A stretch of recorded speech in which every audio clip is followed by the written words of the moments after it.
पर दया करते हैं। अयोध्या से रघुनाथ जी अपनी लीला पूरी करके जा रहे थे।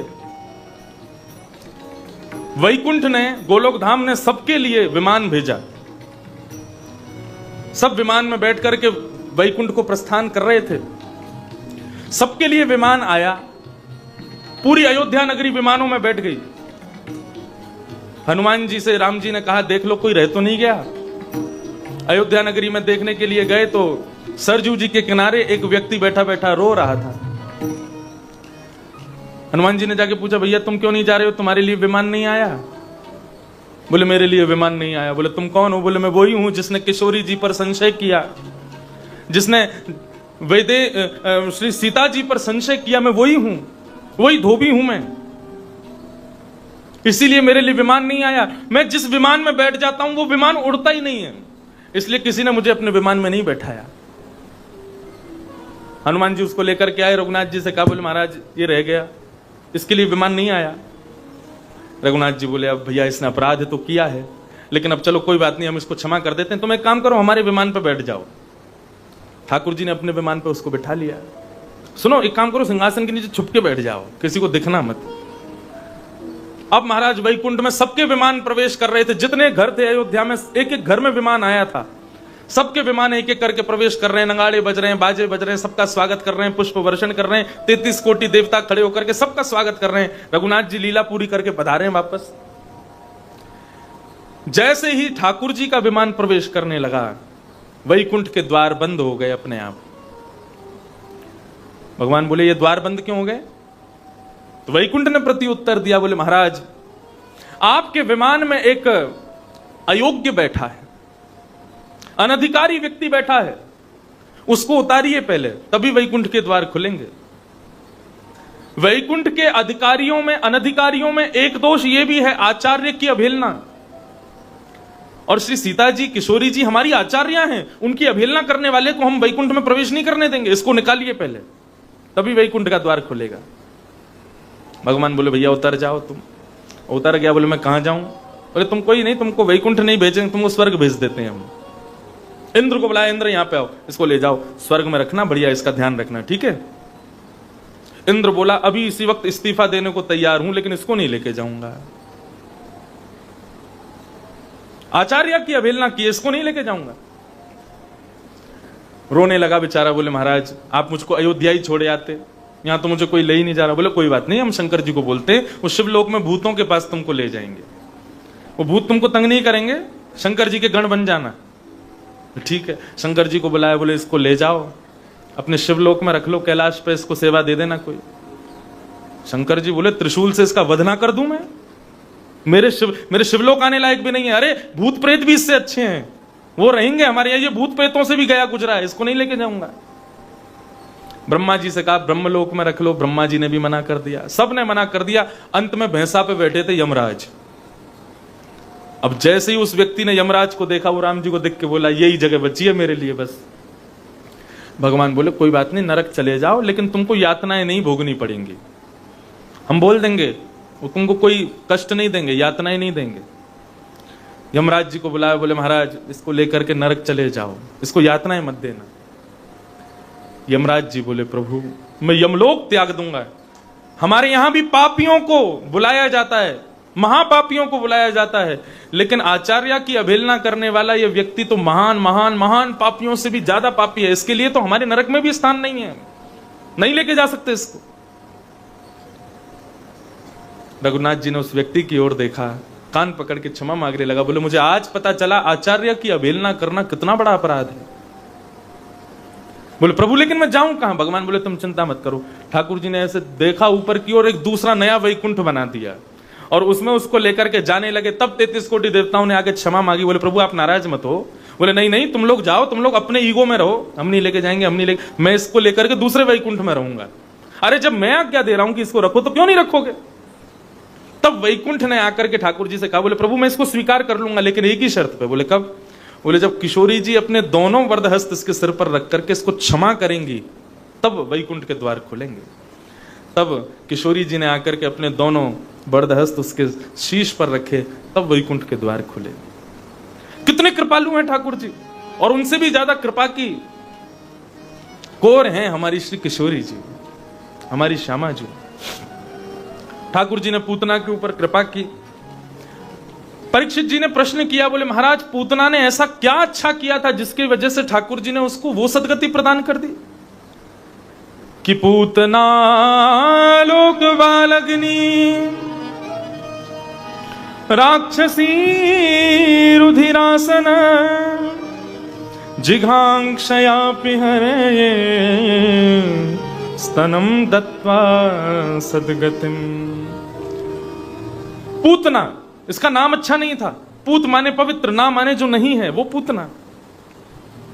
लोक बालग्नि, इसका काम भी अच्छा नहीं था। क्या करती थी? बोले बालकों को मार देती है, ये पूतना का काम है। नाम अच्छा नहीं, काम अच्छा नहीं, तो बोले जाति अच्छी होगी, बोले राक्षसी। राक्षसी, काम अच्छा नहीं, नाम अच्छा नहीं, जाति अच्छी नहीं, तो बोले भोजन अच्छा करती होगी, बोले रुधिरासन, खून पीती है, यही उसका भोजन है। तो बोले भगवान के पास आने का आशय अच्छा होगा, भगवान के पास आने का कारण अच्छा होगा। बोले जिघांक्षयापि, भगवान को मारने आई थी, तब भी भगवान ने हरिम दत्वा सदगतिम, तब भी इसको सदगति दे दी। क्यों? बोले ठाकुर जी उसके नाम पर नहीं, उसके काम पर नहीं, उसकी क्रिया पर नहीं, उसके आगमन की स्थिति पर, आशय पर नहीं, किस पर रीझ गए?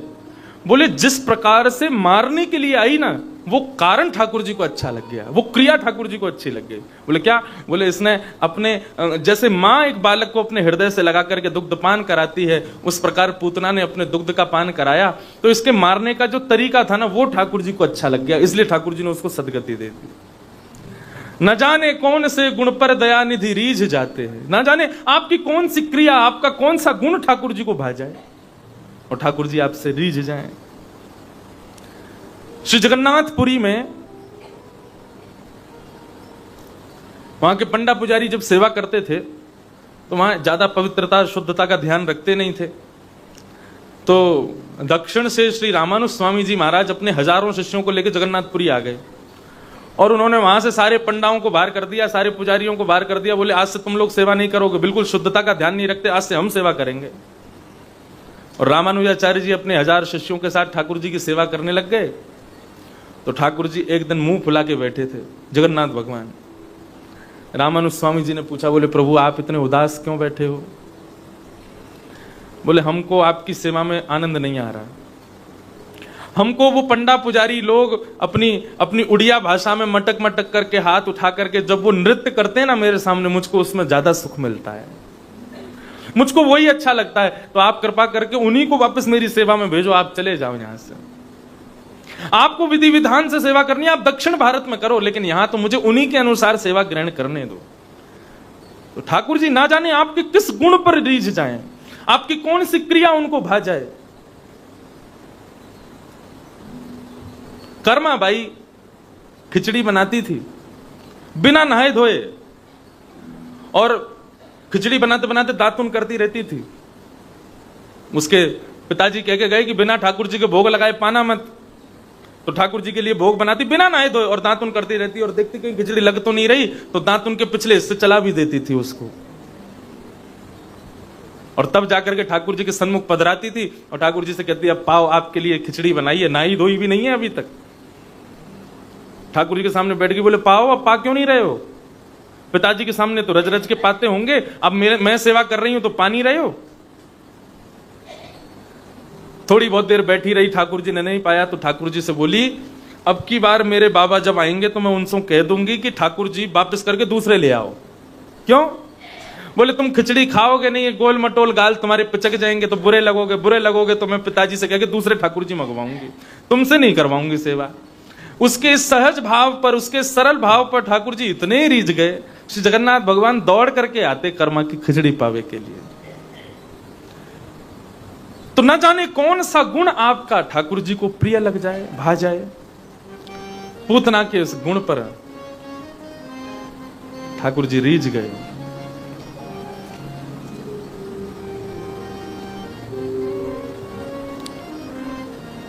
ठाकुर जी धीरे धीरे अब 3 महीने के है गए। जैसे ही 3 महीना के भये तो ठाकुर जी को पालना उत्सव मनाया हो गया। ठाकुर जी 3 महीना के भये तो ठाकुर जी ने पहली बार करवट बदली, तो करवट उत्सव मनाए हो गए हो। अब तो महाराज पूरे ब्रजमंडल में हल्ला मचवा दियो कि भैया सबको भोजन नंद भवन में होगा। क्यों? बोले आज नंद के लाला ने करवट लइए, वाह को आनंद मनायो जा रहा है। सब ब्रजवासी नंद भवन में इकट्ठे गए, कोई लाला के गाल खींचे, कोई हाथ खींचे, कोई पाम खींचे, लाला जोर जोर से रोवे। यशोदा मैया बोली कोई सुन ना दे मेरे लाला को। इतने में यशोदा मैया गई बैलगाड़ी के नीचे अपनी चुनरी की एक झूला सा बनायो और वहां में लाल जी को पधरा के और वही में लोरी गा करके लाल जी को सुलाने लगी। लाल जी वहां में पौड़ गए, सोने लगे। जैसे ही ठाकुर जी के नेत्र बंद भये, यशोदा बोली बहुत लोग आए हैं, बहुत मेहमान आए हैं, अब लाला सो गए, मैंने सबन से मिलके आऊं। मैया जैसे ही दूर गई, ठाकुर जी इतने में ही आंख खुल गई। मैया को देख करके बोले मैया मोते ज्यादा तो को वो सबरे मेहमान ज्यादा प्रिय लगे। अरे बड़े बड़े वेदज्ञ, बड़े बड़े ऋषि महामुनि भी वर्षों तक तपस्या करें तब भी मेरो दर्शन ना कर पावे, मैं तेरो लाला बन के आयो, तुम को ऐसे छोड़ के चली जावे।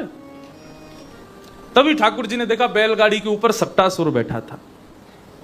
सक्टासुर को ठाकुर जी ने देखा, अपना एक पांव उठाया, लंबा किया, लंबा करके जैसे ही तक के मारो बैलगाड़ी पलट गई। सक्टासुर को वध है कि जोर की आवाज भई, सब ब्रजवासी दौड़ करके आए तो सक्टासुर मरो पड़ो, ठाकुर जी वहीं पर पौड़े भये। मैया ने आकर के लाला को गोदी में उठाया। वहां कुछ बालक खेल रहे थे। मैया ने कही अरे बालकों, मैं तुम्हारे सामने लाला को यहां सुला के गई, बैलगाड़ी कैसे पलटी? बालक बोले मैया हम बताएं कैसे पलटी? बोले कैसे पलटी? बोले तेरो लाला है ना ही नेक्सोसो। बोले हाँ। यहाँ ने अपनो पाम लंबो कियो, लंबो करके जोड़ते मारो बैलगाड़ी में, सोई बैलगाड़ी पलट गई। हमने देखो अपनी आंखन ते। यशोदा मैया पहले तो जोर से हंसी और फिर बालकन को एक एक धीरे धीरे थप्पड़ दियो। बोले चल झूठे, मेरो लाला नेक्स्ट 3 महीना को और यानी इतनी बड़ी बैलगाड़ी पलटा दी, झूठ बोले, शर्म ना आवे तो।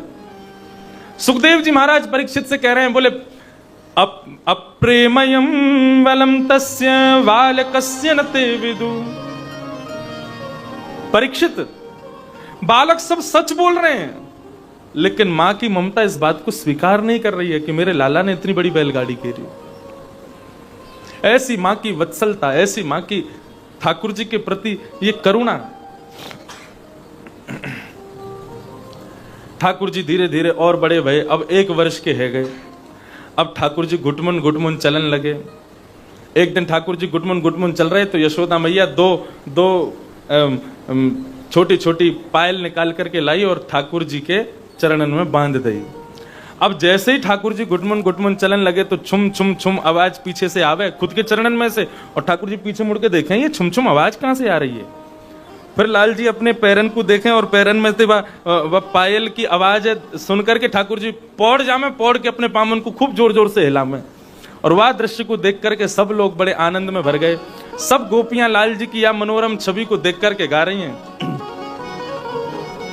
छुम छुम बाजे पायलिया मेरे घर आए कान्हा, मेरे घर आए कान्हा, मेरे घर आए। छुम छुम बाजे पायलिया मेरे घर आए कान्हा, मेरे घर आए लाला, मेरे घर आए। छुम छुम बाजे पायलिया छवि देख लावे कान्हा, मेरे घर आए लाला, मेरे घर आए। छुम छुम बाजे पायलिया छवि देख लावे कान्हा, मेरे घर आए लाला, मेरे घर आए। ओ लाला मेरे घर आए, ओ लाला मेरे घर आए। ओ कान्हा मेरे घर आए, ओ कान्हा मेरे घर आए। बोल नंद के लाला की।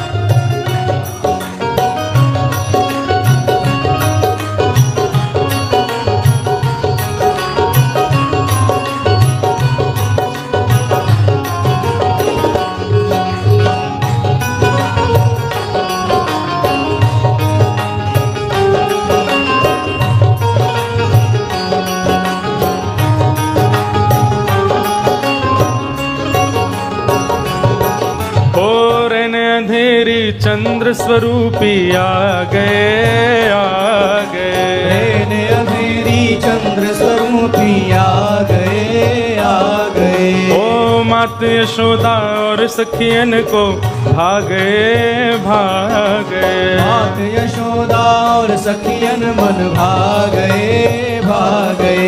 कांधे काली कामरिया, मुखमैल कावे कान्हा, मेरे घर आए, आए मेरे घर आए। झुम झुम बाजे पायलिया, छवि देख लावे कान्हा, मेरे घर आए, लाला मेरे घर आए। ओ कान्हा मेरे घर आए, कान्हा मेरे घर आए। ओ लाला मेरे घर आए, ओ लाला मेरे घर आए। जय हो। करताल बजा के गाओ।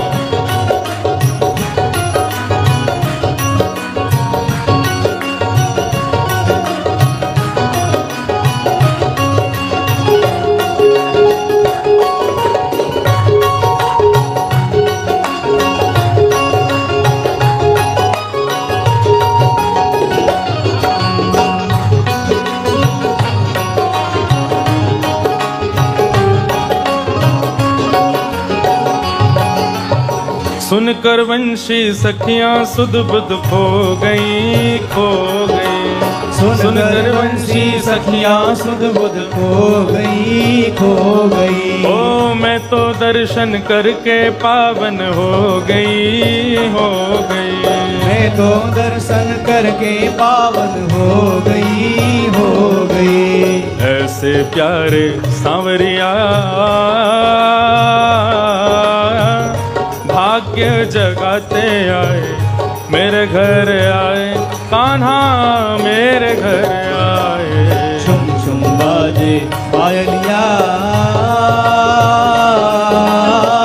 छवि दिखलावे कान्हा, मेरे घर आए, लाला मेरे घर आए। ओ लाला मेरे घर आए, ओ लाला मेरे घर आए। ओ कान्हा मेरे घर आए, ओ कान्हा मेरे घर आए। ओ लाला मेरे घर आए, ओ लाला मेरे घर आए। ओ कान्हा मेरे घर ओ आए। कान्हा मेरे घर आए।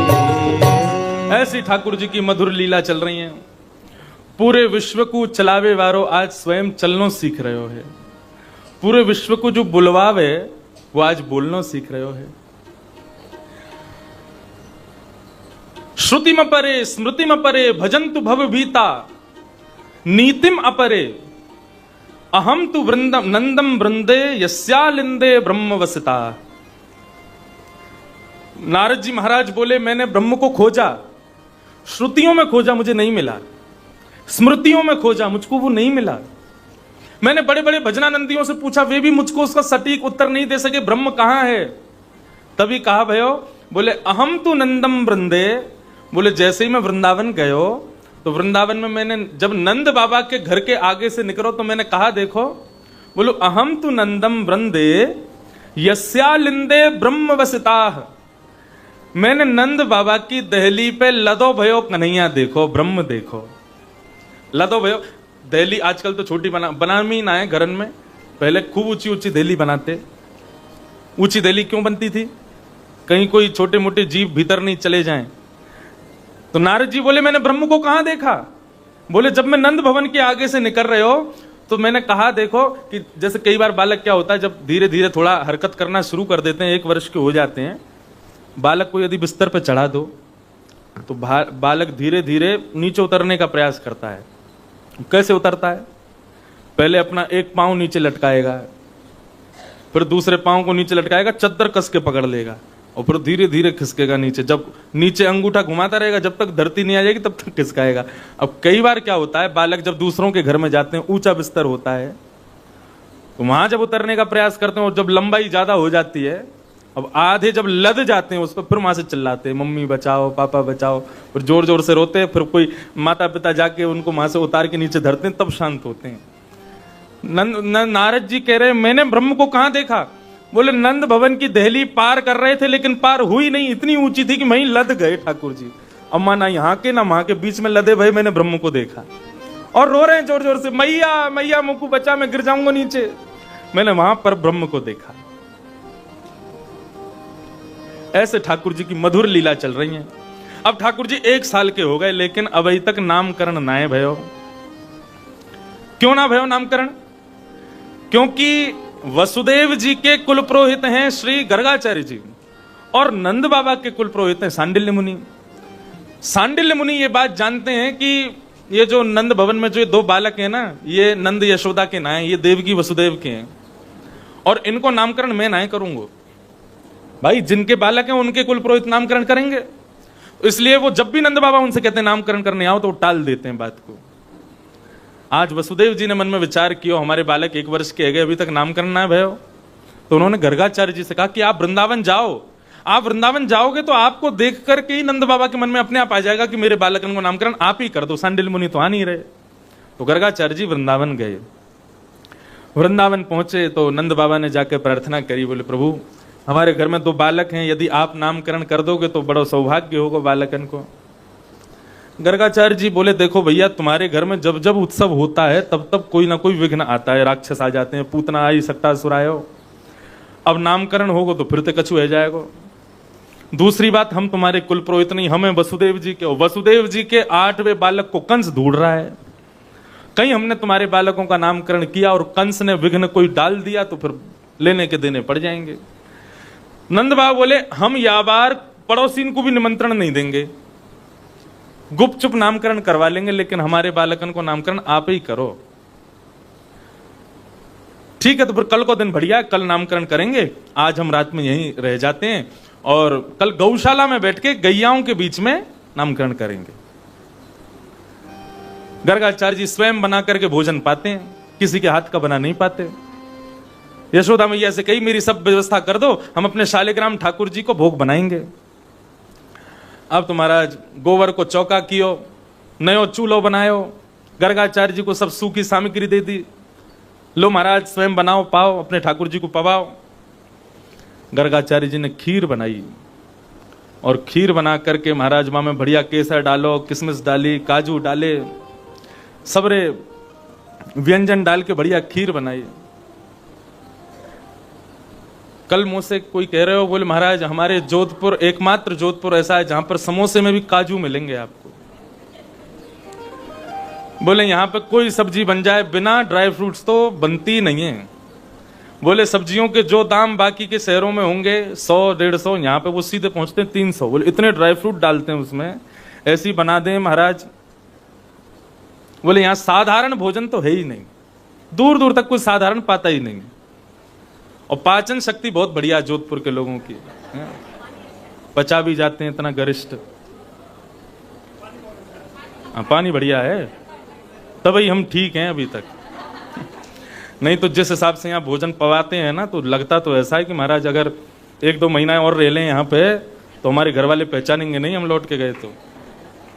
इतना बढ़िया सामग्री, अच्छा भोजन करने में सुख भी बहुत मिलता है। लेकिन एक दिक्कत हमको हो रही है, एक तो नाश्ता इतना बढ़िया आता है कि उसको हम रज के पाते हैं तो फिर राजभोग तक भूख ही नहीं लगती, और फिर राजभोग आता है थोड़ा बहुत चुक चुक के खाना पड़ता है, फिर तो राजभोग हम बढ़िया से कर नहीं पाते। लाल जी लेकिन प्रेम से पा रहे हैं, हमारे कोई कमी नहीं रह रही उनके लिए, तो खूब भाव से पा रहे हैं। अब अगली कथा में दिक्कत आएगी, क्योंकि वही रूखी रोटी सब्जी दाल चावल हमारे रसोईया तो वही बनाते हैं। तो बाप जी से कहेंगे कोई ऐसी सेवा करवा दें कि फिर हमारे संग कथा में भी हम जोधपुर के लोगों को लेके चला करें, बढ़िया भोजन बनाते हुए। हाँ, जोधपुर के 2-4 लोग जो घर से विरक्त होना चाहते हो हमारी कथा में आ जाया करो, रसोई घर तुम्हारे नाम। रसोई ना चाहिए, वैष्णव कथा सुनने वाले चाहिए, सुन के भोजन बनाएंगे तो ज्यादा रस आवेगो। तो महाराज गर्गाचार्य जी ने खीर बनाई और बढ़िया खीर बना के अपने ठाकुर जी के सन्मुख पधरा दी, और ठाकुर जी के सन्मुख पधरा के और श्री गर्गाचार्य जी महाराज एक माला करते हैं और तब तक ठाकुर जी का भोग अनोसर कर देते हैं। अब तो भोग पधरा करके श्री गर्गाचार्य जी महाराज ने माला लई, त्वदीयं वस्तु गोविंद तुभ्यमेव समर्पयेत् ग्रहाण मुखो उक्त्वा प्रसीद परमेश्वर।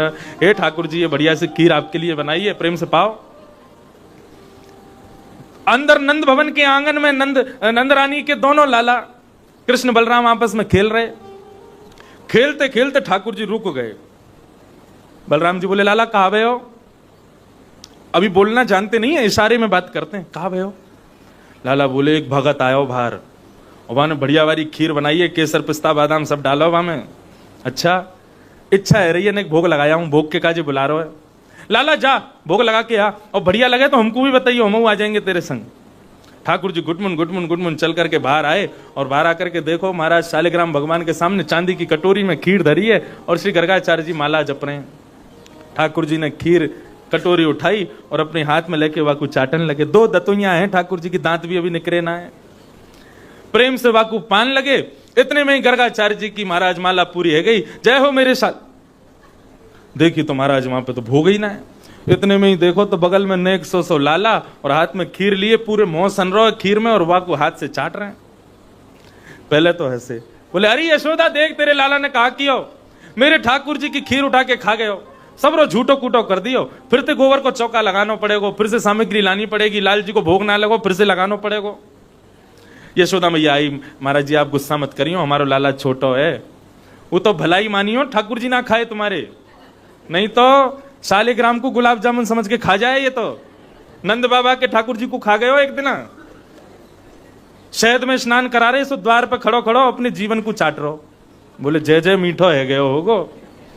जैसे ही नंद बाबा पूजा करके और नेत्र बंद करके समाधि में बैठे ने, एक ध्यान धर रहे, इतने में आयो और आकर के शालिग्राम मुंह में धर के बैठ गए हो, और बगल में यूं आंख बंद करके बैठ गए हो। नंद बाबा ने नेत्र खोल के देखे तो ठाकुर जी नहीं मिले। बगल में देखो तो महाराज बगुला भगत बैठो है, और एक तरफ ते मुंह फूलो भयो। लाला मेरे ठाकुर जी कहाँ हैं? तो ऐसो गुब्बारों से मुंह फूल के और बोले, नंद बाबा बोले, कहाँ है मेरे लाल जी? बोले, नंद बाबा ने जैसे ही गुलचा मारो, सो महाराज शालिग्राम मुंह में ते बाहर निकल आए। बोले, ऐसा ऐसा उधम मचावे ये, तो वो तो भलाई मानियो गर्गाचार्य जी, तुम्हारे ठाकुर जी ना खाए या नहीं, केवल भोग खायो है। नंद रानी यशोदा लाल जी को पकड़ करके ले गई और ले जाके बलराम जी के पास छोड़ दियो। नंद रानी ने फिरते गोबर का चौका लगाया और फिर से नई सामग्री दी। बलराम जी बोले, लाला कैसी लगी खीर? खीर तो बड़ी बढ़िया ही भैया, लेकिन ये भगत हमारो बड़ो बेकार है। मैया तो शिकायत कर दे, पहले तो बुलावे और फिर हम जब चले जा रहे हैं कृपा करवे या के काजे, तो मैया से हमारी शिकायत कर दे। अरे याकू पता ना है हम जय जय हैं। कोई बात ना लाला, तू तो कृपा निधान है, कृपा कर दे। आप तो फिर से खेलन लगे ठाकुर जी। गर्गाचार्य जी ने फिर से खीर बनाई, फिर से ठाकुर जी के सामने पधराई। ठाकुर जी क्षमा करियो, बालक ने आपकी खीर छूटी कर दी, अब प्रेम से पाओ। त्वदीयम वस्तु गोविंद तुभ्यमेव समर्पयेत्। जैसे ही भोग लगाना शुरू किया, अंदर खेलते खेलते ठाकुर जी फिर रुक गए। बलराम जी बोले, कहाँ गए हो लाला? बोले, फिर से बुला रहे है, भगत बुला रहे है। तो लाला जा, फिर जाके प्रेम से पाके आ। ठाकुर जी तुरंत गुटमन गुटमन चल करके गए और बाहर जाकर के खीर को प्यालो, वो कटोरी उठा ली और फिर से वाकूफ मान लगे। गर्गाचार्य जी की अब की आंख खुली तो महाराज गुस्सा आया और लाल जी के हाथ पकड़ लिए। बोले, यशोदा देख, तेरे लाला ने कहा क्यों, फिर देखा को मेरी खीर है, मेरे ठाकुर जी को भोग झूठो कर दियो। ठाकुर जी बेचारे हैरान है गए। बोले, कहा करूं, ना खाऊं तो यूं लगे, इतनी पास आके भोग लगा रहे हो, कैसे नहीं खाऊं, और खा जाऊं तो मैया तो शिकायत कर दे हमारी। यशोदा मैया ने ठाकुर जी ले जा करके एक कमरा में बंद कर दिए।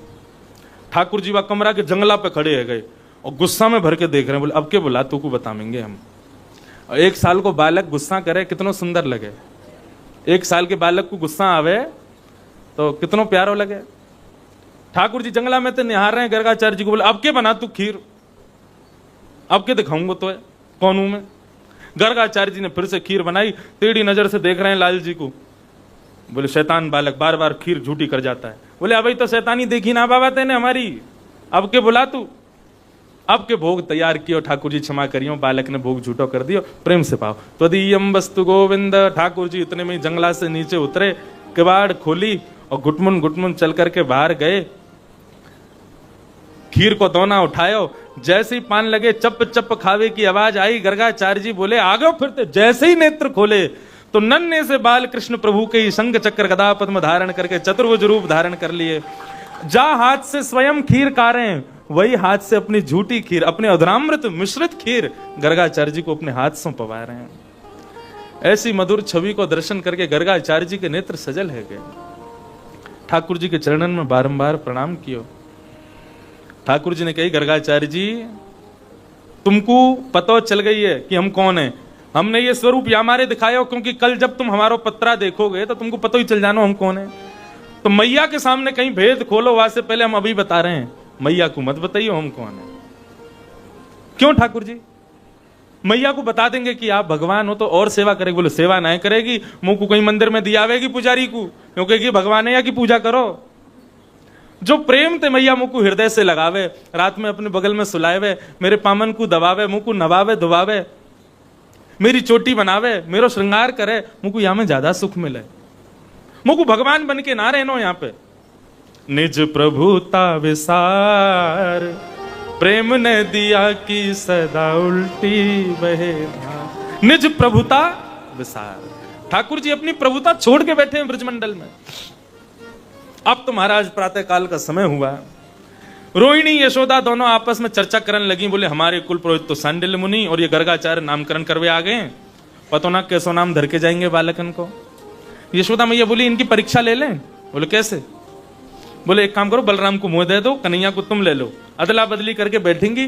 बाबा ने यदि सही सही बता दी हम कौन, ये बालक कौन है, तो समझ जाएंगे ठीक है, और नेको गड़बड़ी करी तो नंद जी सोम मना कर देंगे कि इनते नामकरण ना करवानो। रोहिणी जी ने अपनी गोद में कन्हैया ले लिए और श्री यशोदा जी ने अपनी गोद में बलराम जी लिए। गौशाला में जैसे ही पहुंची नामकरण के काजे, गर्गाचार्य जी ने जैसे ही यशोदा जी की गोद में बैठे हुए बलराम जी को देखो, बोले मैया ये आपको बेटा ना है। वो कौन है? अयम ही रोहिणी पुत्रो रमयन् सुहृदो गुणैः आख्यास्यते राम इति बलाधिक्यात् बलम विदुः। मैया ये आपको लाला ना है, ये तो रोहिणी को लाला है। यशोदा मैया बोली अरे ये तो सांचो है, सब जाने। बोले या को नाम मैं राम रखूं, क्योंकि राम के समान अपने कुल की मर्यादा को पालन करेगो, लेकिन बल की अधिकता हैवे के कारण सब या को बलराम कह करके पुकारेंगे। और भी कई नाम होंगे, शंकरषण आदि, वो सब बतायो। अब तो महाराज जैसे ही रोहिणी की गोद में बैठे हुए ठाकुर जी को देखो, बोले इनको नामकरण करो। गर्गाचार्य जी महाराज 20 मिनट तक तो कुछ बोले ही नहीं पाए। संत जन बताते हैं गर्गाचार्य जी इतना समय क्यों लगा रहे हैं नामकरण में। बोले गर्गाचार्य जी की जिह्वा पे हिंदी वर्णमाला के सभी अक्षर आपस में लड़ रहे हैं। क्यों लड़ रहे हैं? बोले अरे ठाकुर जी सामने बैठे हैं, इनको नाम हमसे शुरू होना चाहिए। अरे अरे आ कह रहो मोते शुरू करो, चा कह रहो मोते शुरू करो, पा कह रहो मोते शुरू करो। हिंदी वर्णमाला के अक्षर आपस में लड़ रहे हैं, इसलिए गर्गाचार्य जी निष्कर्ष नहीं निकाल पा रहे ठाकुर जी को नाम काय से शुरू करूं। तब अंत में आकर के गर्गाचार्य जी ने कही बहुनि संति नामानी। अरे मैया या बालक के तो बहुत नाम होंगे। बोले कितने नाम? बोले जितने हिंदी वर्णमाला में अक्षर हैं वो भी कम पड़ेंगे, इतने ज्यादा नाम होंगे तुम्हारे या लाला के। नाम कहा है, कोई एक नाम तो रखो। बोले शुक्ले रक्तस्तथा पीत इदानिम कृष्णताम गतः। आपके या लाला को नाम मैं कृष्ण रखूं। ये कृष्ण नाम ठाकुर जी का हो गया। बोलो बाल कृष्ण लाल की। कृष्ण शब्द साधारण नहीं है। कृष्ण का तात्पर्य क्या है? कृष्ण शब्द जो है ये भूवाचक शब्द है। पृथ्वी को कृषि कहते हैं, पृथ्वी पर रहने वाले लोगों को कृषि कहते हैं। और नौ माने निवृत्ति। जिस नाम को लेने से पृथ्वी पर रहने वालों की निवृत्ति हो जाए उनका नाम है कृष्ण। ऐसे ठाकुर जी को नाम कृष्ण रखो गए हो। अब तो मैया कन्हैया कन्हैया कहकर के बुला रही है। अब तो लाल जी बड़े प्रेम से उन्मुक्त रह गए हैं। मैया को देख करके आज पहली बार ठाकुर जी बोले मैया। अब तो मैया इतनी खुश रह गई कि महाराज लाल जी को लेके पूरे पूरे नंद भवन में घूम रही है। इतने में सामने से नंद बाबा आए और मैया बोली आज लाला ने मोसो मैया कही। नंद बाबा ने गोद में लिए, बोलियो लाला, फिर से बोलियो। तो नंद बाबा को देख के बोले बाबा। अब तो नंद बाबा लेके घूमने लगे। इतने में सामने से बलराम जी आ गए। बलराम जी बोले मेरी गोद में दो लाला को। लाला को गोद में लियो। बलराम जी ने बोले फिर से बोलियो लाला। बोले भैया। अब तो मैया बाबा भैया ऐसो कहे ठाकुर जी। अब तो मैया अटारी पर चढ़ के चिल्ला रही, अरे सुनो सुनो गोकुलवासियों, आज लाला ने मोसो मैया कही। नंद बाबा से बाबा कही, अरे बलराम से भैया कही है, उत्सव मनाओ सब लोग, पूरे ब्रजमंडल में उत्सव है रहे हो। कहने लगे मोहन मैया मैया, कहने लगे मोहन मैया मैया, कहने लगे मोहन मैया मैया, कहने लगे मोहन मैया मैया। पितानंद सो बाबा रे बाबा, पितानंद सो बाबा रे बाबा, पितानंद सो बाबा रे बाबा, पितानंद सो बाबा रे बाबा। और हलधर सो भैया, और हलधर सो भैया, और हलधर सो भैया, और हलधर सो भैया, और हलधर सो भैया, भैया भैया, कहने लगे मोहन मैया मैया, कहने लगे मोहन मैया मैया, कहने लगे मोहन मैया मैया, कहने लगे मोहन मैया। बोल नंद के लाला की, करताल बजा के गाओ। देखो आज की कथा तो गोकुल में है रही है, ये भूल जाओ कि जोधपुर में बैठे हो, और गोकुल में ठाकुर जी की प्रत्येक लीला को उत्सव मने। तो आज कथा में ये जो कीर्तन संकीर्तन है रहे हैं, वही भाव से रहे हैं कि गोकुल की कथा है रही है, और आप सबको प्रत्येक कीर्तन भाव में खूब ऐसे ही प्रेजेंट करना है कि जैसे आप उत्सव मना रहे हो। पूरे गोकुल में उत्सव मनो, जब ठाकुर जी ने मैया कही आप भी उत्सव मनाओ। ओ कहने लगे मोहन मैया मैया, कहने लगे मोहन मैया मैया, पितानंद सो बाबा रे बाबा, पितानंद सो बाबा रे बाबा। और हलधर सो भैया, और हलधर सो भैया, और हलधर सो भैया भैया भैया, कहने लगे मोहन मैया मैया, कहने लगे मोहन मैया मैया। ऊंचे चढ़ चढ़ कहत यशोदा, ऊंचे चढ़ चढ़ कहत यशोदा, ऊंचे चढ़ चढ़ कहत यशोदा, ऊंचे चढ़ चढ़ कहत यशोदा। ले ले नाम कन्हैया, ले ले नाम कन्हैया, ले ले नाम कन्हैया कन्हैया कन्हैया, कहने लगे मोहन मैया मैया, कहने लगे मोहन मैया मैया, कहने लगे मोहन मैया मैया, कहने लगे मोहन मैया मैया।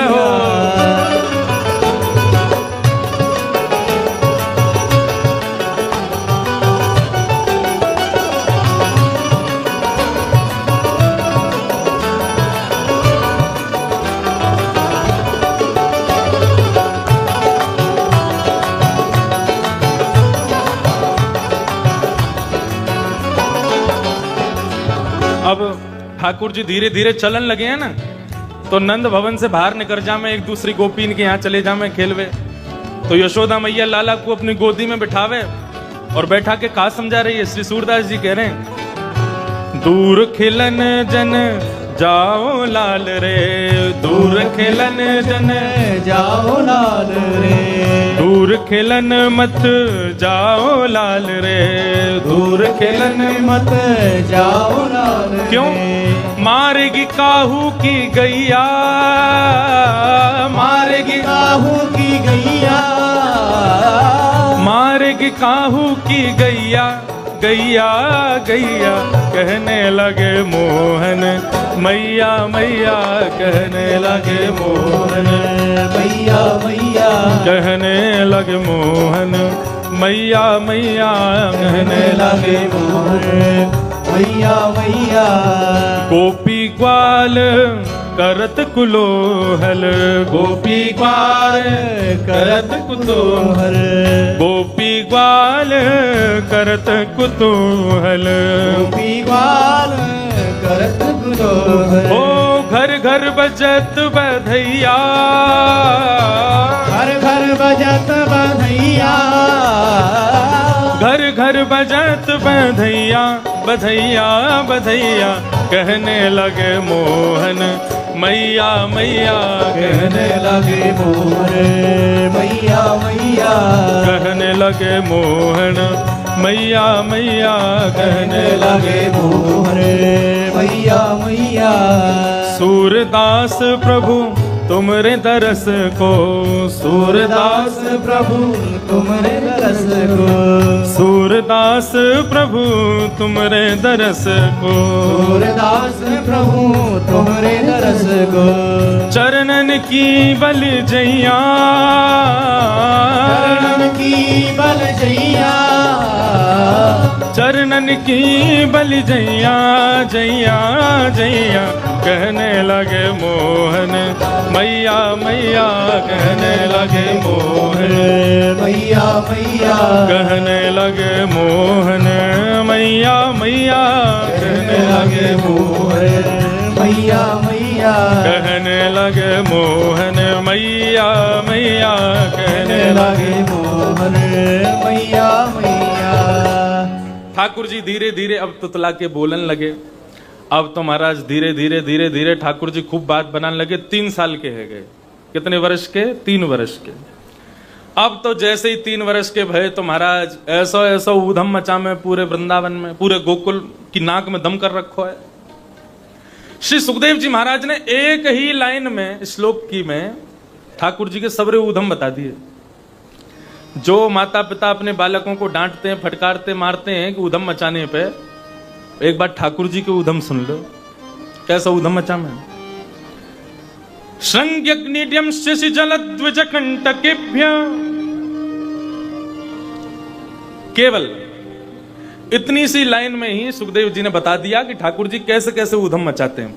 बहुत ध्यान से सुनियो। पहलो, श्रृंगी गैया बैठी है गौशाला में। अब नंद बाबा के यहां कितनी गायें हैं? 9 लाख गायें हैं। 9 लाख गैयान को दूध होवे, बाते दही होवे, बाते घी होवे, मक्खन होवे। अब 9 लाख गैयान को कितनों घी और कितनों मक्खन होता होगा। सब जगह बटवे के बाद भी नंद बाबा के यहां खूब सारो घी बच जाए तो नंद बाबा क्या करें? अपनी गैया के सींगन में उनकी लेप करवा दें, घी को मालिश करवा में रोज। तो जितने भी ग्वारियां हैं नंद बाबा के यहाँ भी घी ले जाकर के और गैयान के सींगन में उनकी खूब मालिश करें तो नंद बाबा की गैया अलग ही दिखाई दें, ऐसे सींग चमके उनके। तो ठाकुर जी थोड़ा थोड़ा चलन फिरन लगे, घूमन लगे। अब तो बात बनाने लगे। तोतली वाणी बोले, बात तोतली वाणी में खूब बात बोल जाए। छुम छुम छुम छुम करते भय, पायल की झनकार बजाते भय। और मैया ने एक और काम किया है। मैया यमुना जल भरवे जावे तो ठाकुर जी पीछे पल्लू पकड़ के जामे, पीछे पीछे संग जामे। और जैसे ही कोई गोपी बुलावे, लाला ने कि यहाँ कुआ, सो मैया को पल्लू छोड़ दे, वहां चले जाए। और मैया फिर ढूंढती रहे, मेरो लाला कहाँ गयो, लाला कहाँ गयो। इतना ऊधम मचा में ठाकुर जी कि आज मैया एक सुनार के पास गई और सुनार से जाके बोली, मेरे लाला की कमर को नाप लो। कमर को नाप लियो लाला की। अब लाला हंसे जोर जोर से, उनको गुदगुदी हो गए। सुनार ने नाप लिया। बोले मैया कहाँ बनाना, इतनी सारी कोंदनी तो बनाई तुम्हारे लाला की, सोने चांदी सवन की कोंदनी है। बोले अब के कोंदनी में छोटी छोटी क्षुद्र घंटिका लगा दी हूं। क्यों? बोले जैसे ही लाला को पहनाऊंगी तो ये चलेगा तो क्षुद्र घंटिका आवाज करेगी तो मुझको पतो लगती रहेगी लाला कहां जा रहा है। तो महाराज खूब सुंदर क्षुद्र घंटिका की कोंदनी बनी। यशोदा मैया ने लाला को पकड़ो और वाकई कमर में वो क्षुद्र घंटिका बांध दी। अब तो लाला जैसे ही चले तो सबरी छोटी छोटी घंटी बजे। अब टन टन टन टन आवाज आवे उनकी। लाला देखें, बोले अब कैसे जाऊंगा गोपिन के पास, मैया को सब पता चल जाएगी मैं कहां जा रहा हूं कहां ना जा रहा हूं। लेकिन ठाकुर जी इतने प्रसन्न भय उनको पहन करके अपने ग्वाल बालन के पास जामे धीरे धीरे, जब आवाज नहीं करें। और ठाकुर जी की वर्षगांठ पे यशोदा मैया ने दी। जब लाला 3 साल के भये तो ठाकुर जी के जन्मदिन पे यशोदा मैया ने क्षुद्र घंटिका की कोंदनी पहना दी। लाल जी के ग्वाल बाल आए सब, लाला आज तेरा जन्मदिन है, कहा मिलो। ठाकुर जी बोले मेरा हाथ पकड़। ग्वाल बालन ने हाथ पकड़ो, सो ठाकुर जी अपनी कमर हिलाने लगे। बोले ये मिलो है, ये क्षुद्र घंटिका पहनाइए मैया ने। बोले लाला ये तो को तोहफा थोड़ी दियो, मैया ने तू कहीं भाग ना जाए, हमारे पहनाइए तो को। ऐसे ऐसे लाला हमारे ऊधम मचा में 3.5 वर्ष के है गए। गौशाला में जामे बैठी वही गैयान के एक सींग को ठाकुर जी पकड़ लें, दूसरे सींग को बलराम। अब बैठी वही गैया बेचारी भोजन करके बैठी है, तो वाकई एक सींग को ठाकुर जी खींचे, दूसरे सींग को बलराम जी खींचे। तो करते करते गैया थोड़ी देर तो सींग हिलवाती रहे, लेकिन जैसी जोर जोर से हिला में तो गैया खड़ी है जाए। अब जैसी गैया खड़ी हो गए तो एक तरफ ठाकुर जी लटक गए, दूसरी तरफ दाऊ दादा। अब गैया, हम तो आजकल गौशाला में गैया ने बांध दें, लेकिन हमारे अजनेश्वर धाम की गैया गौशाला में खूब स्वच्छंद घूमती हैं। ऐसे ही नंद बाबा की गैया भी घूमती हैं खूब, उनको कोई बांधता नहीं है। ठाकुर जी सींग पर लटके भय और गैया भगती है कहां, सीधे गोबर को ढेर जहां रखो। वो भी तो खेल है ठाकुर जी के संग। गैया देखे लाल जी को मजा चकाऊं और जोर से दौड़ करके जावे, ठाकुर जी चिल्ला मैया बचाइयो, बाबा बचाइयो, मैया बचाइयो। अब इतने नंद यशोदा आमे, तब तक तो गैया गोबर के ढेर में जाके जोर से झटका मारे और ठाकुर जी के हाथ में घी लग जाए सींगन में, सोई हाथ रिपट जाए और ठाकुर जी जाके गोबर के ढेर में गिर जामे। यशोदा मैया जाके लाला कुआ गोबर में ते निकारे, पूरे सन जामे गोबर में। अरे लाला, मुंह को तो लगे पूर्व जन्म को सूकर दिखे तू। हम मैया सूकर ही हूं मैं। मैया फिर से नभावे, फिर से लाला की सुंदर श्रृंगार करे, बेनी ऊपर चोटी बनावे, वहां में मोर पंख लगावे, फिर से सुंदर श्रृंगार करके ठाकुर जी को तैयार करे। फिर ठाकुर जी निकल जाए। फिर कहां कहने बोले अग्नि, श्रृंग अग्नि। मैया चूल्हे में भोजन बनावे। चूल्हा समझे, बने आपके यहां चूल्हे में भोजन? कहीं ना बने, हमने तो कहीं देखो ना। आपके यहां जो बाटी बनती है ना, वो बाटी जितनी बढ़िया चूल्हे में बनती है कंडे में, उसका स्वाद ही अलग होता है। तो ऐसे ही चूल्हे में जब यशोदा मैया भोजन बनावे, सोई बलराम जी तो कोई बात पे लड़ाई कर लें ठाकुर जी, और दोनों लड़ते लड़ते आवेंगे चूल्हे के पास, जलती वही लकड़ी इन्हें निकाल लें और फिर एक दूसरे में मारे। यहाँ बलराम जी भग रहे हैं, माते ठाकुर जी भग रहे हैं, यशोदा मैया दोनों ने रोकती रहे, हाथन से निकाले, फिर ऐसा उदम मचा में श्रृंग अग्नि डियमष्टि। और क्या करें बोले, गली में जो कुकर घूमे ना, उन कुकरन को पकड़ ले, उन पर बैठ जाएं और फिर उनको मुंह खोल के दांत गिने, यहाँ के दांत कितने हैं। बलराम जी और ठाकुर जी दोनों दांत गिनेंगे, जाके हाथ में जा कुकर के दांत ज्यादा मिले वो जीत गए हो। ऐसा खेल खेलें, लेकिन उन कुकरन को भी सुख मिले, लाल जी हमारा स्पर्श करें, हमारे हमारे हमारे मुखमंडल को खोलें, अपनी उंगली ते दांत गिने। श्रृंग अग्नि डियमष्टि जल, जल में कूद जाते हैं, फिर कहेंगे बाबा बचाइयो, मैया बचाइयो, भैया बचाइयो, सब बचावे के काजे आमे। ठाकुर जी कहेंगे लाला चल हाथ दे, बाहर आ जा। जैसे हाथ पकड़े तो उनको भी पकड़ के वही में कुदाए दे। ऐसा उदम मचा में। द्विज ब्राह्मणन के संग में खूब आनंद करें ठाकुर जी। ठाकुर जी की एक छोटी सी मंडली बन गई है, बाल गोपाल चौर प्रचार प्रसार मंडल। जाके संस्थापक हैं 3.5 वर्षीय श्री कृष्ण चंद्र भगवान, और यहाँ के जो सदस्य गण हैं वो कोई 6 साल को है, कोई 7 साल को है, और एक तो ठाकुर जी तो छोटा 2 साल को ही है बस। वो ठाकुर जी की उंगली पकड़ के चले पूरे गोकुल में। ठाकुर जी ने एक दिन विचार किया, बोले भैया हमारे नंद बाबा रोज अग्निहोत्र हवन करें। बोले अच्छा, कल से हम भी करेंगे और तुम सब हमारे संग बैठ के करोगे। मधुमंगल श्रीदामा बोले लाला हवन करवे ते कहा होएगो? बोले हवन करवे ते सुंदर सी छोरी ते ब्याह जाएगो। श्रीदाम बोलो मुझको तो बता दे लाला, सुबह नहा धो के आ जाऊंगा मैं, तो तू जैसे कहेगो वैसे हवन करेंगे, लेकिन या हवन को या यज्ञ को तो रोज करवाए कर। अब तो सुबह ही सुबह सारे ग्वाल वाल इकट्ठे हुए, बाल भोग करके आए अपने अपने घरन थे, बिना नहाए धोए। हाँ हमारे ब्रज में तो मुंह धो लें वही नहानो है। और लाल जी को रोज रोज मत नवाए करो। ये घर के ठाकुर जी को जो रोज ठंडे ठंडे पानी ते नवाए दे ना, गीलो जलते ने कपड़ा गीलो कियो, मुंह पहुंच दियो बस हैगो नहान। अरे जगन्नाथपुरी में ठाकुर जी कैसे नाम है पता है आप? जगन्नाथपुरी में बड़े बड़े चांदी के शीशा हैं, उन शीशान को जगन्नाथ जी के सामने रखो जावे, जगन्नाथ जी वह शीशा में दिखने लगे, शीशा में ही पानी डाल दें, हैगो स्नान। तो ऐसे ही ये जो छोटे छोटे ठाकुर जी घर में विराज रहे हैं ना, अपने घर के लाला की तरह रखो। छोटो बालक हो ज्यादा नवा में भाई, कभी कभी नवा में। तो न कपड़ा गीलो कियो, ठाकुर जी के गाल पहुंच दिए, न यहाँ पहुंच दियो, हाथ पहुंच दिए, पाम पहुंच दिए, बस है गो स्नान। रोज रोज ठाकुर जी को नवाने को कोई योग ना है।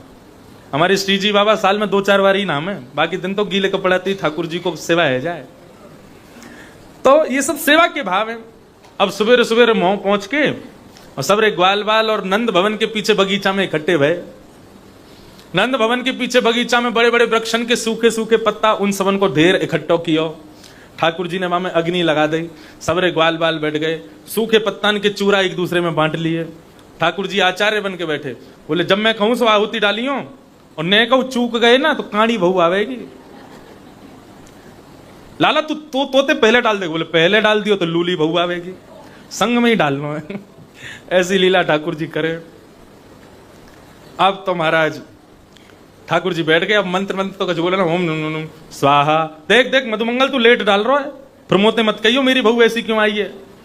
सब रो यज्ञ पूरा भयो, पूरा हेवे के बाद में ठाकुर जी ने यज्ञ नारायण भगवान को प्रणाम कियो। प्रणाम करवे के बाद में बैठे तो मधुमंगल बोला लाला यज्ञ के बाद में ब्राह्मण भोजन कराई जा में, यज्ञ तो है गयो और ब्राह्मण भोजन तो भयो ना। ठाकुर जी बोले सही कह रहे हो भैया, ब्राह्मण भोजन तो होना ही चाहिए। तो मधुमंगल को हाथ पकड़ करके ठाकुर जी गोकुल के सब ब्राह्मणन के यहाँ गए और ब्राह्मणन से जाके बोले अरे भैया सुनो, ब्राह्मण देवताओं प्रणाम, राम राम। बोले हाँ लाला बता कैसे आयो। बोले आज हमारे यहाँ यज्ञ भयो है और यज्ञ को भोजन करवे, प्रसादी पाने, भंडारो पाने आनो है आपको। अब महाराज नंद भवन से जब ब्राह्मणों को न्योता आता है तो ब्राह्मण पूरे दिन कुछ नहीं खाते। क्यों? नंद भवन में 56 भोग मिलेंगे खावे के काजे। और सुबह से ही सारे ब्राह्मण जो नमक को पानी पीना शुरू कर दें ताकि भूख तिगुनी चौगुनी है के लगे। नंद रानी खवा खवा के पागल है जाए और हम खा खा के है जाए, ऐसे तन है के जामे ब्राह्मण बिल्कुल नंद भवन थे। और ब्राह्मण इनते कह दें आज चूल्हा मत जलाइयो, बोले क्यों? नंद भवन में आज भंडारो है और कोई डिब्बा दे दो तुम्हारे काजू लियामेंगे बनवा के। सबरे ब्राह्मण ने अपने अपने घर में ब्राह्मण इनते मना कर दी, आज चूल्हा मत जलाइयो, आज नंद भवन में भोजन है। सब ब्राह्मणी ने नमक को पानी दियो, ब्राह्मण ने नमक को पानी पी लियो। शाम को समय भयो, नहा धो के सब ब्राह्मण ने पीले पीले चंदन लगाए, पीली बगलबंदी पहनी, इत्र लगायो, सिर पर स्वाफा बांधो और सबरे ब्राह्मण झुंड के झुंड जा रहे हैं नंद भवन में भोजन पावे। नंद भवन में पहुंचे तो अटारी पे बैठी यशोदा मैया। अटारी पे तो जैसी देखी इतने सारे ब्राह्मण आज मेरे द्वार पे कैसे आए। मैया नीचे उतर के आई, सब ब्राह्मणन को प्रणाम कियो, जय श्री कृष्ण जय सिया राम, सब ब्राह्मणन को प्रणाम कियो। ब्राह्मण बोले मैया अब इंतजार ना है रो। यशोदा मैया बोली काय को? बोले मैया हम सब ब्राह्मण काय को आए तुम्हें पता ना है? बोले मोहे ना पता तुम लोग काय को आए हो। एक ब्राह्मण बोले मैया चुल्लू भर पानी दे दे, डूब जाएंगे बा में हम। अरे तेरो लाला सवेरे सवेरे आयो, आकर के हम सबन को न्योता दे के गयो, आज पूजा भैया बाको भंडारो है, भंडारो पावे आए हम लोग। तो यशोदा मैया बोली आपने विचार नहीं किया, मेरे घर में कोई पूजा होगी तो आप लोग ही तो करवाओगे, कोई बाहर को ब्राह्मण तो आवेगो ना। आप में से कोई पूजा करवावे नहीं आयो तो कौन सी पूजा भाई। और दूसरी बात भंडारे को न्योता देवे नंद बाबा आवेंगे क्यों? नेक्सो से लाला आवेगो। नेक्स्ट से लाला की बात मान के आप सब अपने अपने घर अंते आ गए। अब कैसे पवाऊं, यहां तो कोई व्यवस्था ना है। ब्राह्मण बोले मैया ऐसे मत के, अगर हम खाली पेट खाली हाथ घर लौट के गए तो ब्राह्मणी भगा देगी हमें, कछु तो व्यवस्था कर। मैया बोली व्यवस्था तो मैं कर दूंगी, लेकिन पहले तुम्हारा यजमान कहां है, वाय तो ढूंढो। जाने तुम्हें न्योता दियो, वाय तो ढूंढ के लाओ कहां है। इतने में ही नंदरानी सबन को लेके गई तो नंद भवन के पीछे ठाकुर जी सब ग्वाल वालन के संग खेल रहे हैं। लाला ओ कन्हैया यहाँ पे आ। अब तो ठाकुर जी ने जैसे नंदरानी देखी और नंदरानी के पीछे वो सबरे ब्राह्मण देखे जिनको न्योता दियो, मधुमंगल को हाथ पकड़ो, चल मंगल संग चल मेरे। क्यों? अकेलो थोड़ी पिटूंगा, तू पिटोगो मेरे संग। ते नहीं कही कि मधुमंगल कि भैया सबन को ब्राह्मण भोजन कराना चाहिए। सबरे आ गए, कहां ते कराऊं इन्हें। मधुमंगल को हाथ पकड़ करके ठाकुर जी लेके पहुंचे। यशोदा मैया ने जाती लाला को कान पकड़ो, अरे ज्यो ज्यो बड़ो है तो जा रहा उधम मचा तो जावे, कान ना पकड़े। बाबा कह रहे मैया कान ना पकड़े, गाल पकड़ ले। हमारे बाबा के भाव बड़े मधुर है। ब्रजते भार ठाकुर जी की कथा सुने ना है ठाकुर बाबा, और कोई काम ऐसा नहीं है जाए जहां में ठाकुर जी को श्रम हो, बाबा बा को सुन ना सके। आपको प्रणाम है।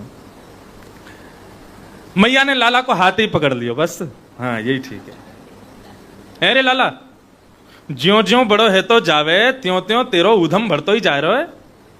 देखो बाबा कथा ना सुने, आप लोग सब कथा सुन रहे हो, बाबा तो लीला को दर्शन करें प्रत्यक्ष। या हमारे यशोदा ने कान पकड़ो, सभी बाबा बोले नहीं, कान मत पकड़वाओ हमारे लाला को। आहा, यही स्वभाव, यही स्वरूप होना चाहिए श्रोता को। वह छवि को दर्शन करे कि कैसी छवि बनी भैया वहां ठाकुर जी की। अरे लाला, ज्यो ज्यो बड़ो है तो जावे, त्यों त्यों तेरो उदम बढ़ते ही जा रहा है। इतने सारे ब्राह्मण, ये कौन है, कहां से आए सब रे? ठाकुर जी ने ब्राह्मण देखे, मैया तेरी सौ खा के कहूं, मैं ना जानू ये कौन है, मो तो यू ना पता इनको घर कौन सी गली में। ब्राह्मण बोले मैया झूठ बोल रहा हो लाला, सुबेरे आयो मधुमंगल के संग यही न्योता दे के गए हो हमें।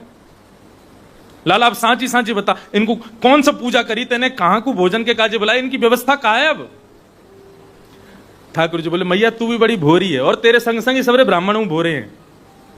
देख हमने पूजा पूजा खेल खेलो, हमारे पूजा खेल में ना तो वेद मंत्रे ना कोई ब्राह्मण हो, हमने ही आपस में मंत्र बोल लिया, आपस में सबरी पूजा खेल रही। अब आप पूजा पूजा खेल में हमने इनको भोजन के काजे बुलाया, तो भोजन भी तो खेल खेल को भयो ना। ये इतने सारे पतुआ पड़े हैं, पत्ता पड़े, पत्ता ने हाथ में लेके बोल रहे हाँ भाई मोहनथार बहुत बढ़िया बनी है, गुलाब जामुन बहुत बढ़िया बनो है, सब्जी बहुत बढ़िया बनी है। ऐसी जैसे हमारे बिना मंत्रण के यज्ञ भयो, ऐसी बिना सामग्री को इनको भोजन है क्यों? खेल खेल की पूजा, खेल खेल को भोजन है क्यों? कल्याण। ब्राह्मण सब जोर जोर से हंसन लगे। ठाकुर जी की इन सब लीला पे कोई भी नाराज ना हो, सबन को सुख मिले। कंटकेभ्य, कितनों मैया तैयार कर ले, ठाकुर जी जाके गंदगी में ही खेलें। फिर मैया कभी हाथन ने साफ करे, कभी पामन ने साफ करे, कभी मुखमंडल पहुंचे, खूब सजावे धजावे। लाला लाला तिके लाला, एक तो तू कारो, ऊपर ते ऐसे गंदी गंदी जगह पे खेले, बाकी बाद में ऐसा बुरा हो जाएगा तो कोई ब्याह ना करेगा। बोले मैया ब्याह की मत पूछे, वो बड़ो होंदे ऐसा ब्याह होगा मेरा, तू भी मेरी बहुवन ने गिनती गिनती पागल हो जाएगी, इतने सारे ब्याह करके लाऊंगा मैं। ऐसी ऐसी बातन ने बना में, और यशोदा मैया अपने हृदय से ठाकुर जी को लगा में। मीराबाई का था इसलिए उनके ठाकुर जी चैतन्य ही थे। लेकिन एक बात और कह दें, आजकल ठाकुर जी चैतन्य होने में थोड़े घबराते भी हैं। ठाकुर जी बोलेंगे मैं कहीं चैतन्य है गयो तो पूरी दुनिया में ढिंडोरो पीट देगो। बेचारे इतने घबराते हैं कि हाथ भी यूं ही करके खड़े रहते हैं। कभी कभी दर्द होता होगा तो यूं कहेंगे अगर यहां ते न्यो भी है गयो ना तो पूरी दुनिया, मीडिया वाले ने बुला लेगो। पहले तो मेरे घर के ठाकुर जी ने हाथ सीधे किए। आजकल सोशल मीडिया पे लोग वाग भी पता नहीं क्या करते, ठाकुर जी को भी सोशल इन्फ्लुएंसर बना रखा है।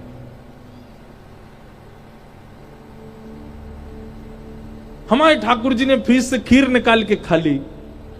एक वीडियो तो मैंने अभी कुछ दिन पहले ही देखी, वो फ्रिज में जैसी वीडियो बनाती हुई जा रही है, फ्रिज खोली तो खीर पे ही लड्डू गोपाल बैठे हैं। ओहो हमारे ठाकुर जी खीर खा रहे थे। देखो देखो भैया ऐसे मत करो, नहीं तो कलयुग में ठाकुर जी बेचारे नेकात जो कृपा करने वो नहीं करेंगे। ठाकुर जी कहेंगे घोर कलयुग आ गया, भागो यहां से। ऐसे नहीं करना चाहिए भैया।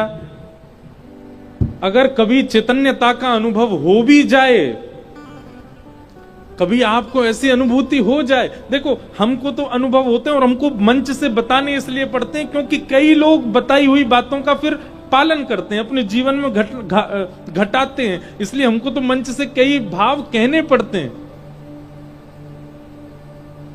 लेकिन आप सब उसका कभी प्रदर्शन मत, कभी कोई चैतन्य लीला अगर ठाकुर जी कर भी दें, उसको कहीं लिख लो, कहीं उसको अंकित कर दो, पर उसको बताओ नहीं, सबके सामने कहो नहीं।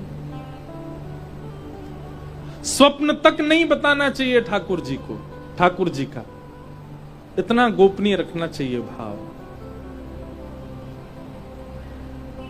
हमारे रसिक जन वृंदावन के कहते हैं कि रस बतावे से रस घटे, रस बतावे ते रस घटे। रस बांटने से रस नहीं घटता है, रस बतावे से रस घटे। इसलिए बताओ नहीं, गोपनीय रखो। हमने, हमारा कहीं पॉडकास्ट था, वहां पे हमने एक बरसाने के बाबा का जिक्र कर दिया, नाम भी नहीं लिया उनका। मैंने जानबूझ के नाम नहीं लिया कि लोग बाग भीड़ नहीं लगा दें। बेचारे बाबा का कुछ दिन पहले फोन आया। देखो आप इस बात को बहुत सीरियसली सुनना, जो लाइव सुन रहे हैं वो भी। बाबा बेचारे रोए फोन पे, मुझसे बोले भैया तुमने काय को कह दियो। मैंने बाबा मैंने नाम थोड़ी लियो आपको। बोले तुमने नाम ना लियो, लेकिन दारी के आए गए मेरी कुटिया पे कई लोग खोजते खोजते। अब तो यूं कह रहे हैं तुम्हें उनके ठाकुर जी की पता चले, हमारे ठाकुर जी की बताओ। मैंने कि बाबा, बोले वाह डिलीट करवाओ। मैंने कि कहां कहां तक करवाऊं, वो तो सब जगह पहुंच गए हो। तो बोले अम्मू को तुम, अब मुझे फिर उस रात नींद नहीं आई। मैंने कि महात्मा बेचारे, इनका बोलना ही नहीं चाहिए था, बताना ही नहीं चाहिए था। लोग बाग खोजते खोजते पहुंच गए उनकी कुटिया पे। भैया रस की चर्चा मत कहो ज्यादा। हम मंच से कह दें सुन लो, भाव रखो चित्त में, अच्छे से उसका रखो। अपनी सेवा के भी जो आपको अनुभव होते हैं उनको भी गोपनीय रखो, चित्त में रखो और होने दो। बहुत कुछ करेंगे ठाकुर जी अभी। आप एक बार में ही इतने ज्यादा क्यों उछलने लग जाते हैं? हमारे ठाकुर जी ने ऐसा किया।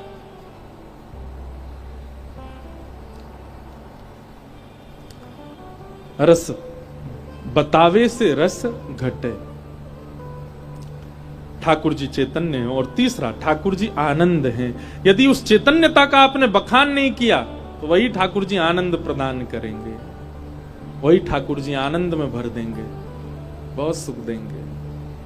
तो भगवान के 3 रूप हैं। इस प्रकार भागवत जी के महात्म का ये प्रथम श्लोक का प्रसंग है। थोड़ा प्रसंग में चलें, भागवत जी का महात्म सुन लें।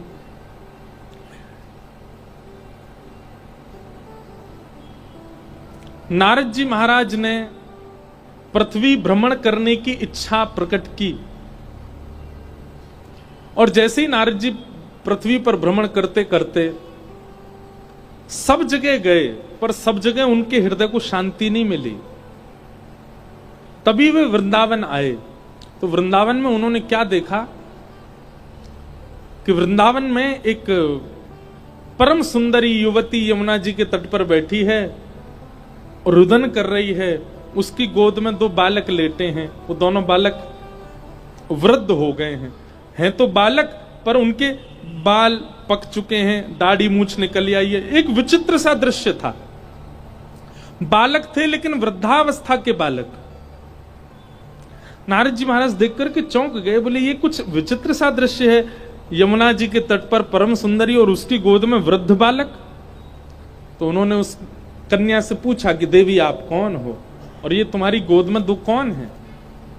अहम भक्ति ख्याता इमो में तनयो मतौ ज्ञान वैराग्य नामानो काल योगेन जर्जरो। युवती ने बताया मैं भक्ति हूं, साक्षात भक्ति। नारद जी ने सुनते ही कि ये भक्ति है दंडवत प्रणाम किया। बोले ओहो आप साक्षात भक्ति महारानी, आपकी कृपा से ही हम सब वैष्णव ठाकुर जी को प्राप्त कर रहे हैं। बड़ी कृपा, आज आपके दर्शन हो गए। और ये दोनों कौन है आपकी गोद में? बोले ये दोनों मेरे बालक हैं, ये दोनों मेरे पुत्र हैं। नारद जी बोले इनकी वृद्धावस्था क्यों है? बहुत ध्यान से सुनिएगा। तब भक्ति कहती हैं कि संसार के सब लोग मेरा आश्रय तो लेते हैं, मतलब भक्ति का आश्रय तो लेते हैं, पर मेरे 2 पुत्र हैं ज्ञान और वैराग्य, इनका आश्रय कोई नहीं लेता, इसलिए ये दोनों वृद्ध हैं। बंधुओं एक बात बहुत ध्यान से सुनना, वृंदावन को भजने के बाद, परम प्रेम लक्षणा भक्ति जीवन में आने के बाद भी कई बार आपकी जीवन की घटनाएं यदि आपको झकझोर देती हैं तो इसका मतलब क्या है? भक्ति के जीवन में आने के बाद भी आप परेशान होते हो, इसका मतलब है कि भक्ति जो है वो प्रसन्न नहीं है। सब लोग इधर देखो, बहुत ध्यान से सुनो।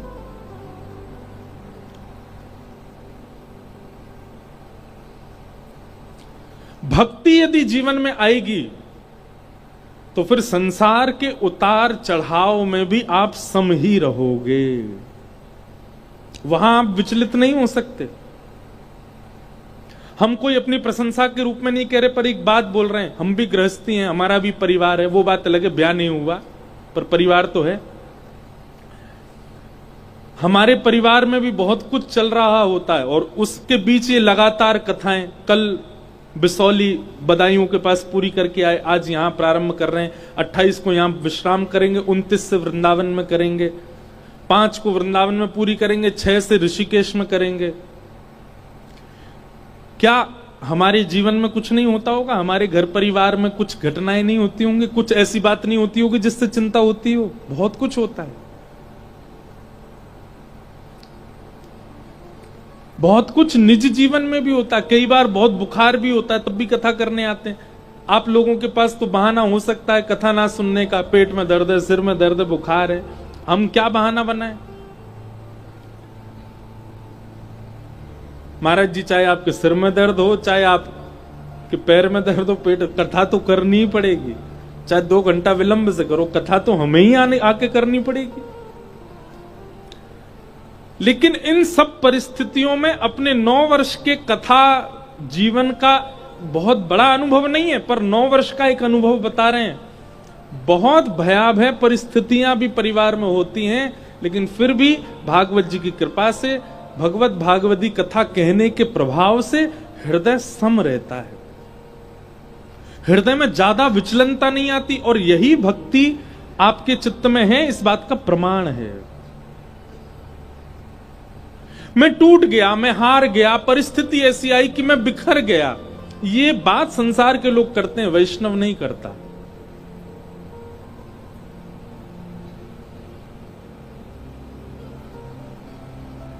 हर परिस्थिति में सम रहता है वैष्णव।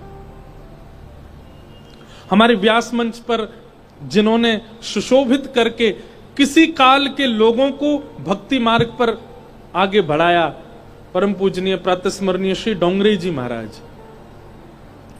जिस काल में आधुनिक व्यवस्थाएं नहीं थी, जिस काल में टीवी नहीं था, जिस काल में लोगों के पास में कथा सुनने का एक ही तरीका था, क्या? पंडाल में जाओ सुनो।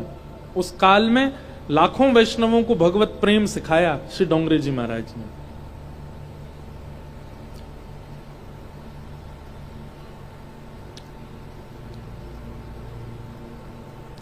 इतने बड़े बड़े सेठ साहूकारों के यहां उन्होंने कथा की, इतनी बड़ी बड़ी कथाएं गुजरात में की, और वे कथा करते थे तो उनका स्वरूप नीचे मुख करके, जैसे कभी कभी व्यास मंच पे दास के साथ भी होता है कि मेरे नेत्र बंद हो जाते हैं, कथा में कहता रहता हूं, पर महाराज जी के साथ ऐसा था कि वो नीचे मुख करके कथा सुनाते थे, श्रोताओं को दिखते ही नहीं थे, ऐसे ही करके पूरी कथा कहते थे। लाखों की तादाद में लोग कथा में आते थे। संभवतः पूज्य महाराज जी ने दर्शन किया होगा डोंगरे जी महाराज का।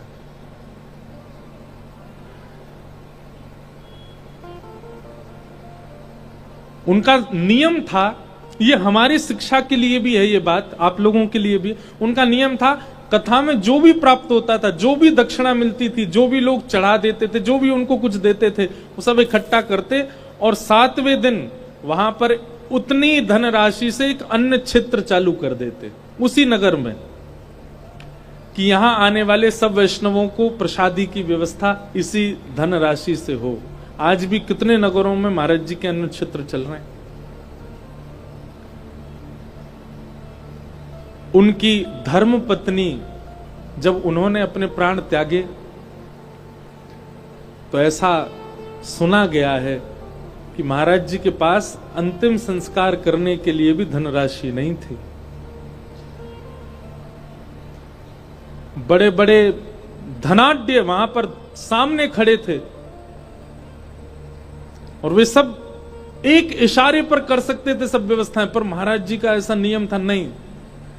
तब उन्होंने क्या किया, अपनी पत्नी के ही कानों के कुंडल और जो स्वर्ण के 2-3 आभूषण थे उनको बेच करके जो धन मिला उससे संस्कार किया, उससे ब्राह्मण भोज आदि सब कराए।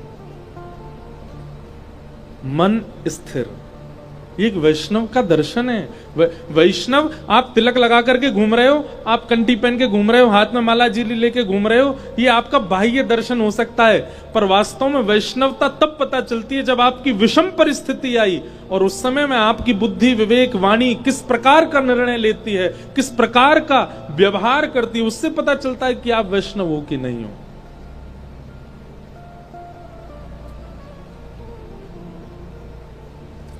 और याद रखिएगा,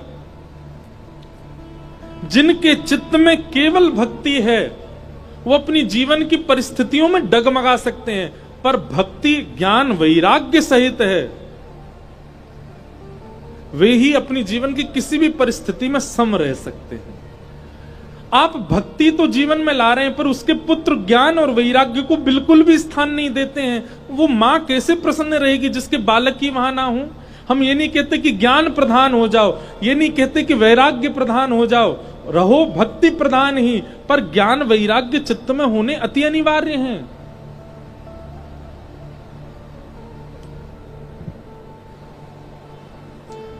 और इन ज्ञान वैराग्य का रूप क्या है? ज्ञान का रूप है विवेक। बहुत सावधानी से सुनो। ज्ञान का रूप यहां पर भक्ति का जो पुत्र ज्ञान है उनका स्वरूप है विवेक। और विवेक का मतलब सही गलत की उत्तम पहचान, वही विवेक है। वो विवेक यदि हमारे चित्त में है तो निश्चित है हमारी भक्ति हमें हर स्थिति में सम रखेगी। अब मुझे तो इतने चरित्र याद आते रहते हैं, कभी कोई भाव मीराबाई के चरित्र में भी आता है कि जब जिनसे उनका ब्याह हुआ,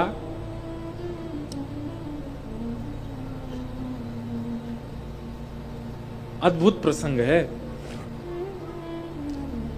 मीराबाई वैसे तो जोगन भेष में ही रहती थी, पर एक दिन मीराबाई ने श्रृंगार किया,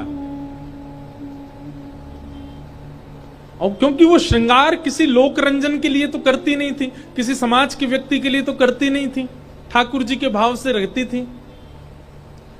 और ऐसा वर्णन है कि मीराबाई के जिनसे ब्याह हुआ था वे एक युद्ध में गए और वहां युद्ध में बहुत जख्मी होकर के आए। कदापि औषधियां ले रहे थे, रोज वैद्य उनको देखने आते थे, पर वे मीराबाई को अपने गुरु रूप में मान चुके थे। मीराबाई थोड़ी देर उनके सामने बैठ करके कुछ सत्संग आदि सुनाती थी, कुछ पद आदि सुनाती थी, उससे वो बहुत प्रसन्न होते थे। एक दिन मीराबाई ने श्रृंगार किया, और ये वही काल था जब उनके पति जो हैं वो बिस्तर पर ही थे। समाज के लोगों ने बहुत निंदा की, उनकी ननद और उनके देवर और पूरा परिवार तो उनके विपक्ष में ही रहता था। पर मीराबाई की स्थिति कौन जाने, वो लोक रंजन में नहीं थी ना। लोक रंजन में होती, समाज के भाव में होती तो शायद वो श्रृंगार ना करती ऐसी स्थिति में, पर वे तो ठाकुर जी के लिए ही रहती थी। और समय का चक्र भी ऐसा कि जिस दिन मीराबाई ने श्रृंगार किया, सुबह से ही लोग बाग उल्टी सीधी बातें बना रहे थे, और कदापि उनके जिनसे ब्याह मात्र हुआ था वो ब्याह भी केवल और केवल समाज के लिए ही हुआ था। मीराबाई ने पहले ही मना कर दिया था कि जो एक पत्नी का कर्तव्य होता है मैं वह निर्वहन नहीं कर पाऊंगी, यह जानते हुए भी उनसे विवाह किया था। समय का चक्र ऐसा कि जिस दिन मीराबाई ने श्रृंगार किया, लोग बाग सुबह से बातें बना रहे थे, और कदापि जिनसे ब्याह हुआ था उनके प्राण भी उसी दिन चले गए। तो लोगों के पास और वाक्य मिल गए और बहाने मिल गए मीराबाई को कोसने के, टोकने के, भला बुरा कहने के।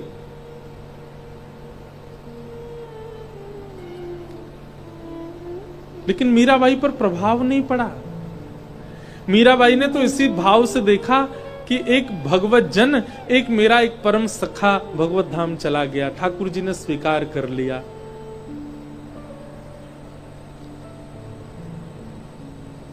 मीरा चरित्र अद्भुत है, मीराबाई के भाव अद्भुत हैं।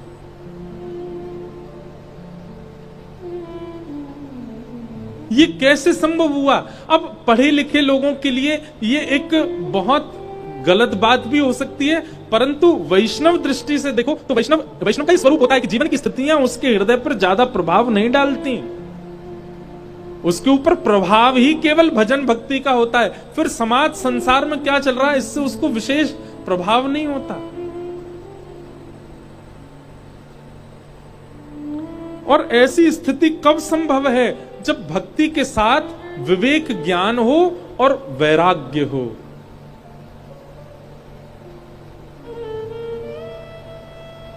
भक्ति के प्रथम पुत्र ज्ञान, जिनका तात्पर्य है विवेक। विवेक यानी सही गलत की पहचान होना। और क्षमा कीजिएगा, आप सही गलत की पहचान समाज में कितना भी घूम लीजिए, पूरे विश्व की यात्रा कर लीजिए, कितना भी पढ़ लिख लीजिए, लेकिन विवेक बुद्धि सही गलत की पहचान केवल सत्संग से आपके जीवन में आ सकती है, नहीं तो अन्यथा नहीं आ सकती। बड़ी बड़ी यूनिवर्सिटी में पढ़े लोग, बड़े बड़े दुनिया का भ्रमण करने वाले लोग एक महापुरुष के सामने ही अपनी संशय का समाधान पूछने आते हैं। वो महापुरुष जो अपनी कुटिया से बाहर ही नहीं जाता, वो इतने बड़े बड़े संशयों का समाधान कर देता है। किसी समय पर हो सकता है यहां पर कुछ लोग हों, उन्होंने दर्शन किया हो। हमारे वृंदावन में श्री देवरा बाबा, बड़े बड़े राजमंत्री तक आते थे। बाबा केवल अपनी कुटिया में बैठे रहते थे, ऊपर से ही बात करते थे। और एक ही समय था उनके मिलने का, लोग जाकर के प्रश्न करते, सबके उत्तर देते थे।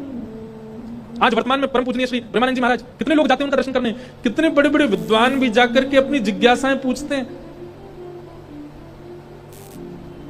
2 किलोमीटर भी नहीं चलते वे बस 2 किलोमीटर का ही आवागमन है, उतने बीच में ही उनको इतना पता है कि वो सबके प्रश्नों के उत्तर देते हैं। कैसे? क्या केवल भक्ति है उनके जीवन में? नहीं, ज्ञान और वैराग्य दोनों हैं, इसलिए भक्ति प्रसन्न रखती है। हमारे परम पूजनीय श्री मलुक पीठ वाले महाराज जी, ऐसा कौन सा प्रश्न है या ऐसी कौन सी जिज्ञासा है जिसका समाधान उनके पास नहीं है? तो ये बात बिल्कुल पक्की है कि भक्ति यदि जीवन में आई है तो भक्ति भी आपको सम तभी रख पाएगी, भक्ति भी आपको अत्यंत प्रसन्न तभी रख पाएगी जब भक्ति के पुत्र ज्ञान और वैराग्य भी आपके चित्त में हो।